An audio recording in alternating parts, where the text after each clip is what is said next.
छोटे से गांव में बलराम अपनी पत्नी सुनीता और 2 छोटे बच्चों के साथ रहता था। बलराम मेहनत मजदूरी करके अपना गुजारा करता था। उसे मजदूरी बहुत कम मिलती थी और महंगाई बहुत ज्यादा थी, इसलिए उसके घर पर दिन में एक ही बार खाना बनता था। वो कभी कभी रूखी रोटी खाकर ही अपना गुजारा करता था। एक बार जाड़ों के दिनों में बलराम की पत्नी बोली, जाड़े आ गए हैं, कई साल से हम और बच्चे एक ही कंबल ओढ़कर जाड़ों के दिन काट देते हैं और अब तो वो कंबल भी फटकर तार तार हो गया है। इस बार तुम नया कंबल ले आओ। अब उस पुराने फटे कंबल में ठंड नहीं रुकती है। बच्चों को ठंड से कांपते हुए देखकर रोना आता है।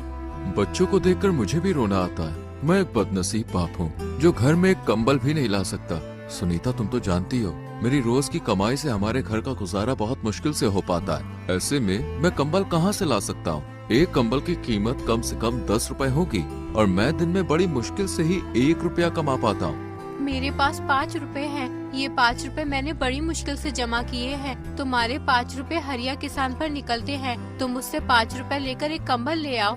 बलराम हरिया के घर अपने 5 रुपए लेने पहुंच जाता है। हरिया अपने घर के बाहर दरवाजे पर बैठा हुआ होता है। बलराम को अपने घर आता देखकर हरिया उससे कहता है, अरे बलराम भाई, आज मेरे घर कैसे आना हुआ? सब खैरियत तो है ना?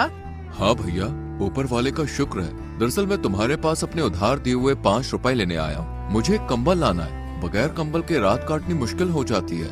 बलराम भाई, तुम्हारा दुख मैं समझ सकता हूँ, लेकिन मेरी परिस्थिति भी कुछ सही नहीं है। इस समय घर में 1 पैसा भी मौजूद नहीं है। तुम अपने 5 रुपए फिर कभी ले जाना। उतने में ही हरिया की पत्नी आ जाती है। तुम बलराम भाई के पैसे क्यों नहीं देते हो? ऐसे जाड़े भरी रात बगैर कंबल के कैसे काटते होंगे? बलराम भाई, मेरे पास ये 3 रुपए हैं, तुम इन्हें ले लो। बचे हुए 2 रुपए हम तुम्हें बाद में दे देंगे। बलराम 8 रुपए लेकर बनिया की दुकान पर कंबल लेने जाता है। बनिया बलराम को बहुत सारे कंबल दिखाता है, लेकिन कोई भी कंबल 10 रुपए से कम नहीं होता। सेठ जी, मेरे पास केवल 8 रुपए हैं। आप मुझे कोई सस्ता सा कंबल दिखा दो। अरे भाई, 10 रुपए से नीचे कोई कंबल नहीं है। सेठ जी, तुम मुझे ये 10 रुपए वाला कंबल दे दो, मैं तुम्हें 2 रुपए 2-4 दिन में दे दूंगा। हम ऐसे कंगालों को उधार नहीं देते। कौन पीछे पीछे फिरे? जाओ अपनी राह लो। 1 घंटा खराब करवा दिया। जेब में 8 रुपए ली है और कंबल लेने चला है 10 रुपए वाला। बेचारा बलराम सेठ की बात सुनकर निराश होकर घर की ओर निकल जाता है। रास्ते में वो सोचने लगता है, कितनी हैरानी की बात है। मैं सारे दिन काम करता हूँ, उस पर भी घर में कोई आराम का साधन नहीं है। गर्मियों में गर्मी से परेशान रहते हैं और जाड़े में ठंड से परेशान रहते हैं और ना ही कभी पेट भर खाना मिल पाता है। ऐसी जिंदगी जीने से क्या फायदा जब मैं अपने बच्चों को सुख नहीं दे सकता। बेचारी सुनीता ने घर से चलते समय कहा था कि कंबल जरूर लेकर आना। अब मैं क्या जवाब दूंगा उसको? बेचारी मेरी वजह से कितनी परेशानियों का सामना कर रही है। अब मैं क्या करूं? कहां जाऊं? तभी बलराम को ठंड से कांपता हुआ एक बूढ़ा आदमी दिखाई देता है, जो किसी गहरी सोच में डूबा हुआ आसमान की तरफ देख रहा था। उस बूढ़े आदमी को देखकर ऐसा मालूम हो रहा था जैसे वो बहुत बड़ी मुसीबत में है, लेकिन बलराम उसे देखकर आगे बढ़ जाता है। थोड़ी दूर जाने के बाद बलराम सोचने लगता है, मैं कितना निर्दयी हूँ। बेचारे उस बुजुर्ग आदमी को ठंड में सिकुड़ते हुए छोड़ आया। कहीं वो बूढ़ा आदमी ठंड से मर न जाए। पता नहीं उसने कुछ खाया होगा भी या नहीं। कितना बुरा होगा अगर मैं उसे इस हालत में छोड़कर चला गया। मुझे उसकी मदद करनी चाहिए। फिर बलराम वापस उस बूढ़े आदमी के पास गया। उस आदमी को ठंड से कांपता हुआ देखकर बलराम को उस पर तरस आ गया। फिर वो उस आदमी से बोला, बाबा, आप इतनी ठंड में यहाँ क्यों बैठे हैं? क्या आपको कोई मदद चाहिए? बेटा, मदद तो मुझे चाहिए, लेकिन तुम मेरी क्या मदद करोगे? तुम्हारे कपड़े तो खुद तुम्हारी कहानी बता रहे हैं। बाबा, मेरे बस का हुआ तो मैं आपकी मदद जरूर करूंगा। ज्यादा ना सही तो थोड़ी बहुत तो कर ही दूंगा। बेटा, मैंने एक सूदखोर से ब्याज पर 7 रुपए लिए थे, लेकिन मैं समय पर उसके पैसे नहीं दे पाया, इसलिए उसने मुझसे मेरा घर छीन लिया और मुझे बेघर कर दिया। मेरे पास इतने पैसे नहीं है कि मैं उस सूदखोर के पैसे देकर अपना घर वापस ले सकूं। ना ही मुझसे अब कोई काम होता है जो उसके पैसे कमा कर दे सकूं। बाबा, आपके बच्चे नहीं हैं? बेटा, मेरे 2 लड़के हैं। मैंने उन्हें दिन रात मजदूरी करके पढ़ाया था। जब उनकी नौकरी लग गई तो वो मुझे छोड़कर शहर चले गए। वहाँ जाकर उन्होंने अपना घर बसा लिया और मुझे भूल गए। एक दिन आए थे दोनों भाई मुझसे मिलने नहीं बल्कि मेरी जमीन बेचने। बड़ा बेटा कह रहा था कि पिताजी मुझे शहर में बिजनेस शुरू करना है, इसलिए मुझे पैसों की बहुत जरूरत पड़ रही है और छोटे बेटे को भी एक फैक्ट्री खोलनी थी, इसलिए दोनों भाइयों ने मेरी सारी जमीन बेचकर आधे आधे पैसे लेकर शहर चले गए और फिर कभी वापस नहीं आए। ये कहते कहते वो बूढ़ा आदमी रोने लगा। बलराम ने किसी तरह उन्हें चुप कराया। बाबा, मेरी पत्नी मेरा इंतजार कर रही होगी। मैंने आज उससे वादा किया था कि आज मैं कंबल लेकर आऊंगा, लेकिन मैं उसके लिए कंबल तो ना ला सका, इसलिए अब तुम एक काम करो, ये पैसे तुम ले लो। इन पैसों की मुझसे ज्यादा तुम्हें जरूरत है। हमारे पास कंबल ना सही घर तो है, तुम्हारे पास तो वो भी नहीं है। अगर तुम और ज्यादा देर घर से बाहर रहे तो तुम्हारी हालत बिगड़ सकती है, इसलिए ये पैसे तुम उस सूदखोर को दे देना और उससे अपना घर वापस ले लेना। फिर वो आदमी बलराम से 7 रुपए ले लेता है और बलराम से कहता है, बेटा तुम सच में बहुत नेक और अच्छे इंसान हो। आज जब तुम खुद अपनी परेशानियों में डूबे हुए थे तब भी तुमने बिना किसी स्वार्थ के मेरी मदद की। ये वो गुण है जो किसी सच्चे इंसान में होता है। ईश्वर तुमसे हमेशा खुश रहे, तुम्हें इसका कोई अच्छा फल जरूर मिलेगा। मैं दुआ करता हूँ कि तुम्हारी जिंदगी में कभी कोई कमी ना आए और तुम्हें हर खुशी मिले। ईश्वर हर पिता को ऐसी नेक और समझदार औलाद दे जो किसी के काम आ सके। तुम जैसी औलाद किसी भी बाप के लिए बड़े ही गर्व की बात होती है। वो बुजुर्ग आदमी बलराम को बहुत दुआ देता है और फिर वहाँ से चला जाता है। बलराम को उस बुजुर्ग आदमी की मदद करके आज बहुत खुशी मिल रही थी, लेकिन दूसरी ओर उसे दुख भी था क्योंकि वो अपनी पत्नी के लिए कंबल नहीं ला सका। लेकिन उसे इस बात की तसल्ली भी थी कि उसने खुद की गरीबी के बावजूद एक नेकी का काम किया है। ये सोचते सोचते बलराम भी अपने घर चला जाता है।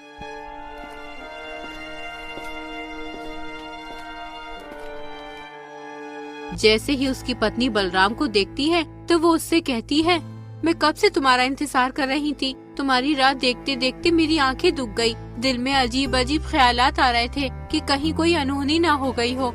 सुनीता, तुम भी जरा जरा सी बातों की चिंता करने लगती हो। अरे जब आदमी घर से बाहर होता है तो समय लग ही जाता है। मैं हरिया के पास गया था पैसे लेने, लेकिन उसने पैसे देने से इनकार कर दिया, पर उसकी पत्नी ने हमारी मजबूरी देखकर 3 रुपए दे दिए थे। क्या बस 3 रुपए ही दिए हैं? तुम पूरे 5 रुपए लेकर क्यों नहीं आए? जब उधार लेने आया था तब तो बड़ा भला बन रहा था वो, और जब पैसे लौटाने का वक्त आया तो आनाकानी कर रहा है। तुम 10 बार उसके घर पैसे लेने चले गए, तब जाकर उसने तुम्हें 3 रुपए दिए हैं। अब न जाने 2 रुपए कब देगा। और कंबल का क्या हुआ? सुनीता, मैं कंबल लेने गया था, लेकिन कोई भी कंबल 10 रुपए से कम नहीं था। मैंने बनिए से 2 रुपए उधार करने के लिए भी कहा, लेकिन उसने उधार देने से साफ इनकार कर दिया। आज के जमाने में कोई किसी को बिना कुछ फायदे के कोई चीज नहीं देता। अगर तुम उससे ब्याज पर 2 रुपए की उधारी करते तो वो तुरंत दे देता, लेकिन तुमने सही किया जो कंबल नहीं लाए। 2 रुपए की तो बात है, 10-5 दिन में इकट्ठे हो जाएंगे। लाओ 8 रुपए, मैं उन्हें संभाल कर रख देती हूँ। जब कंबल लाओगे तो दे दूंगी। सुनीता, उन 8 रुपयों में से 7 रुपए मैंने एक बुजुर्ग आदमी को दे दिए। उसे पैसों की बहुत जरूरत थी, वो ठंड से कांप रहा था। अगर मैं उसकी मदद नहीं करता तो शायद वो जिंदा न रह पाता। फिर बलराम ने विस्तार से सारी बात सुनीता को बताई। बलराम की बात सुनकर सुनीता बोली, तुमने बहुत अच्छा किया जो 7 रुपए उस बुजुर्ग आदमी को दे आए, लेकिन तुम्हें पता होना चाहिए कि जो दिया घर की रोशनी के लिए होता है उसे मंदिर में ले जाकर नहीं जलाया जाता। अब इस जाड़े भरी रात में हम अपने बच्चों को क्या उड़ाएंगे? भला इस गांव में कौन ऐसा आदमी है जो तुम्हारी 1 रुपए की भी मदद कर दे? तुम बिल्कुल सही कहती हो सुनीता, मैं तुम्हारी बात से पूरी तरह से सहमत हूँ, लेकिन वो बेचारा बुजुर्ग आदमी हमसे ज्यादा मुसीबत का मारा था। तुम चिंता ना करो, ईश्वर ने चाहा तो हमारे कंबल का भी कहीं ना कहीं से इंतजाम हो ही जाएगा। चलो तुम मेरे लिए खाना लगा दो, बहुत जोरों की भूख लगी है। आज तो घर का आटा भी खत्म हो गया है। 3 रोटी का आटा बचा हुआ था, 2 रोटी बच्चों ने खा ली और 1 रोटी मैंने आपके लिए रख दी। और तुमने क्या खाया सुनीता, या तुम भूखी ही हो? मैंने भी बच्चों के साथ 1-2 निवाले खा लिए थे।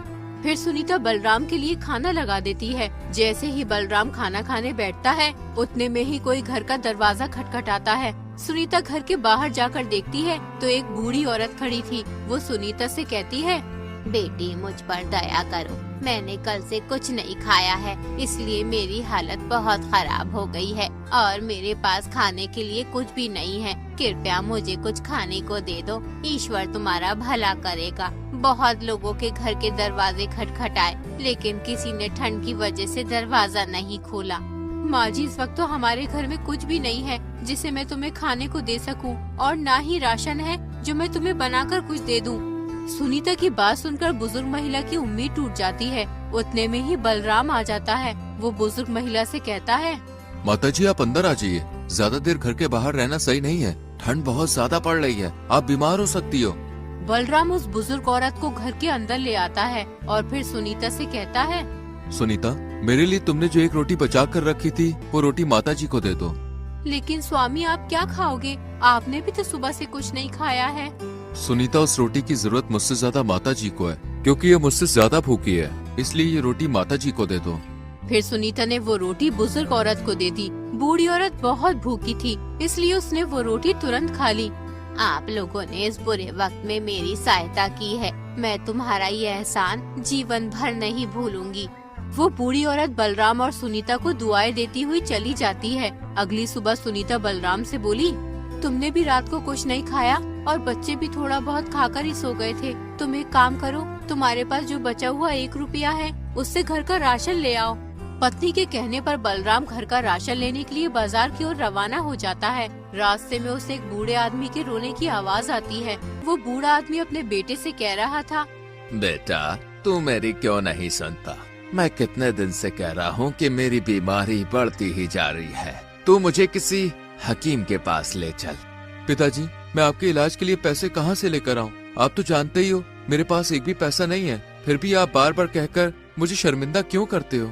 फिर बलराम उस बूढ़े आदमी के पास जाकर उसके रोने की वजह पूछता है तो बूढ़ा आदमी उससे कहता है, मैंने अपने इस बेटे को पालने के लिए दिन रात एक कर दी, बड़ी मेहनत मशक्कत से मैंने इसे पाला है। जब ये 1 साल का था तभी इसकी माँ ईश्वर को प्यारी हो गई थी। मैं चाहता तो दूसरा विवाह कर लेता, लेकिन मैंने इसकी वजह से नहीं किया कि कहीं दूसरी पत्नी से परेशान न करे और इसकी जिंदगी खराब ना हो जाए। और आज जब मैं बूढ़ा हो चुका हूँ तो ये मुझे किसी हकीम के पास नहीं ले जाता जिससे मैं अपनी बीमारी का इलाज करवा सकूं।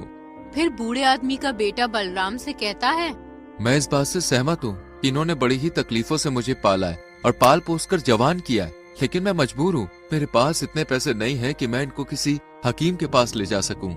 बलराम दोनों बाप बेटे की बात सुनकर परेशान हो गया और फिर उसने अपना 1 रुपया जिससे वो घर का राशन लेने जा रहा था बूढ़े आदमी के बेटे को दे देता है। इस 1 रुपए की मुझे भी बहुत आवश्यकता है, क्योंकि मेरे बच्चे बहुत भूखे हैं और इस 1 रुपए से मैं घर का राशन लेने जा रहा था जिससे मैं अपने परिवार का पेट भर सकूं। लेकिन अगर तुम्हारे पिताजी को समय से इलाज नहीं मिला तो इनकी जिंदगी को खतरा है। इस 1 रुपए से तुम अपने पिताजी का इलाज करवा लो।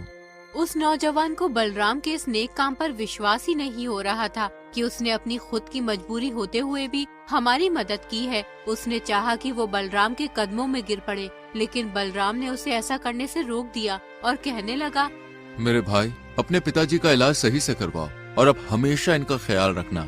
इसके बाद वो दोनों बाप बेटे बलराम को दुआ देते हुए चले जाते हैं। उनके जाने के बाद बलराम तरह तरह के ख्यालों में खो जाता है। वो बेचारा बहुत ही हैरान और परेशान था, इसलिए वो सोचने लगता है, घर जाकर सुनीता को क्या जवाब दूंगा? बच्चे भूखे हैं, मेरा इंतजार कर रहे होंगे कि पिताजी राशन लेकर आते ही होंगे। मैं अब उनके सामने किस मुंह से जाऊं? अगर उस नौजवान की मदद नहीं करता तो उसका बूढ़ा बाप बीमारी की वजह से चल बसता। अब मैं किसी को परेशान भी तो नहीं देख सकता हूँ, लेकिन इस दुनिया में बहुत से लोग परेशान हैं, तो क्या मैं सभी की मदद करता रहूंगा? क्या खुद की परेशानी से बड़ी कोई परेशानी हो सकती है? बलराम के दिमाग में अनगिनत ख्यालात आ रहे थे। कुछ देर के बाद वो अपने घर की तरफ चल पड़ा, लेकिन भूख की वजह से उससे चला भी नहीं जा रहा था। फिर भी वो अपने घर जाने को मजबूर था। गिरता पड़ता वो किसी तरह अपने घर। उसने दरवाजे पर दस्तक दी। उसकी पत्नी और बच्चे इसी इंतजार में थे, इसलिए उसकी पत्नी ने फौरन दरवाजा खोल दिया। उसकी पत्नी के चेहरे पर खुशी साफ झलक रही थी, लेकिन जब उसने पति के चेहरे पर मायूसी और हाथ खाली देखे तो सुनीता की खुशी पल भर में गायब हो गई। सुनीता बलराम से कहने लगी, क्या हुआ जी? तुम तो घर का राशन लेने गए थे, फिर खाली हाथ वापस क्यों लौट आए? सुनीता, एक आदमी को इलाज की सख्त जरूरत थी, लेकिन उसके पास पैसे नहीं थे जिससे वो अपना इलाज करवा सके। मुझसे उसका दर्द देखा नहीं गया, इसलिए मैंने वो 1 रुपया उस आदमी को दे दिया। अपने पति की बात सुनकर सुनीता गुस्से से आग बबूला हो उठी और फिर बलराम से बोली, तुम्हें तो सिर्फ दूसरे लोगों का दर्द दिखाई देता है। अपने बच्चे भूख से तड़प रहे हैं, उनकी कोई फिक्र नहीं है और कल से खुद ने भी कुछ नहीं खाया। दूसरों को मुसीबत में देकर उनकी मदद करते फिरते हो, लेकिन पता नहीं तुम्हें अपने बच्चों पर दया क्यों नहीं आती, क्यों उनका दर्द नहीं दिखाई देता। अब तुम ही बताओ, मैं अपने बच्चों को क्या खिलाऊं जो उनकी भूख मिट सके। अब मेरे बच्चों में ज्यादा देर तक भूख बर्दाश्त करने की हिम्मत नहीं है। अब तो लगता है भूख के मारे इनकी जान ही निकल जाएगी। सुनीता, ऐसा मत कहो। जो चीज जिसके नसीब में होती है वो उसी को मिलती है। वो बेचारा बूढ़ा आदमी बहुत मजबूर और लाचार था। अगर तुम भी उस बूढ़े आदमी की फरियाद सुनती तो तुम भी वही करती जो मैंने किया। सुनीता, तुम विश्वास रखो, ईश्वर हमारे लिए भी कोई रास्ता जरूर निकालेगा। बलराम की बात सुनकर सुनीता का गुस्सा शांत हो गया। फिर वो बलराम से बोली, तुम एक काम करो, मेरी ये सोने की अंगूठी साहूकार के पास गिरवी रखकर कुछ पैसे ले आओ। जब हमारे पास पैसे हो जाएंगे तो हम साहूकार से अंगूठी वापस ले लेंगे। फिर बलराम ने अपनी पत्नी से अंगूठी ले ली। वो नहीं चाहता था कि साहूकार के पास अंगूठी गिरवी रखकर पैसे ले आए, लेकिन बेचारा मजबूर था। बिना कुछ कहे चुपचाप साहूकार के घर की ओर चल पड़ा। बलराम को अपने घर देखकर साहूकार बोला, अरे बलराम, बताओ कैसे आना हुआ तुम्हारा यहाँ? साहूकार जी, मुझे कुछ पैसों की जरूरत है। थोड़े बहुत दिन में मैं आपके पैसे लौटा दूंगा। बलराम, पैसे तो मैं तुझे दे दूंगा, लेकिन तुम्हें पैसों के बदले कुछ गिरवी रखना होगा। मैं तुम्हें पैसे दे सकता हूँ, और जब तुम ब्याज के साथ मेरे पैसे लौटा दोगे तो मैं तुम्हारी गिरवी रखी चीज वापस कर दूंगा। फिर बलराम साहूकार को अपनी पत्नी की अंगूठी दे देता है। अंगूठी लेकर साहूकार बलराम को पैसे दे देता है। बलराम पैसे लेकर बाजार से घर का राशन ले आता है। उसके